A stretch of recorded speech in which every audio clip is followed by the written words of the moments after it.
আপনি কি কোনো কারণে বিজি, কারো কলই রিসিভ করতে চাচ্ছেন না, কিন্তু আপনি সবাইকে কল করতে চাচ্ছেন, তাহলে এই ভিডিওটি আপনার জন্য খুবই গুরুত্বপূর্ণ।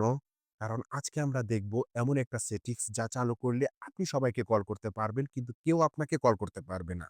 তাই ভিডিওটি খুবই গুরুত্বপূর্ণ। স্কিপ না করে সম্পূর্ণ ভিডিওটি দেখার অনুরোধ রইলো এবং ভিডিওটি ভালো লাগলে অবশ্যই একটি শেয়ার করে দিবেন এবং এরকম regular tips and tricks video পেতে অবশ্যই আমার চ্যানেলটি সাবস্ক্রাইব করার রিকোয়েস্ট থাকবে। তাহলে চলুন দেখে নিই কিভাবে এই সেটিংসটি চালু করবেন। তার জন্য আমি আমার মোবাইল স্ক্রিনে এসে চলে যাব ফোনের ডায়াল প্যাডে।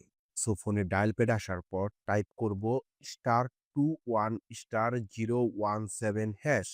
সো টাইপ করা হয়ে গেলে এরপর ডায়াল করব। সো আমাদের সার্ভিসটি চালু হয়ে গেছে। এখন থেকে কেউ আমাদের নাম্বারে কল করতে পারবে না, কিন্তু আমরা যে কাউকে কল করতে পারবো। সো এই সার্ভিসটিকে বন্ধ করার জন্য আবার ডায়াল প্যাডে টাইপ করব ##002#। সো এরপর ডায়াল করে দিব। সো আমাদের এই সার্ভিসটি এখন বন্ধ হয়ে গেছে। এখন আমাদের নাম্বারে যে কেউ কল করতে পারবে এবং আমরাও যে কাউকে কল করতে পারবো। তো ভিউয়ার্স, আজকের ভিডিওটি এই পর্যন্ত। দেখা হবে পরবর্তী কোনো ভিডিওতে। ভিডিওটি ভালো লাগলে অবশ্যই একটি লাইক দিবেন এবং এরকম regular tips and tricks video পেতে অবশ্যই সাবস্ক্রাইব করে রাখবেন ক্রিয়েটিভকে। আল্লাহ হাফেজ।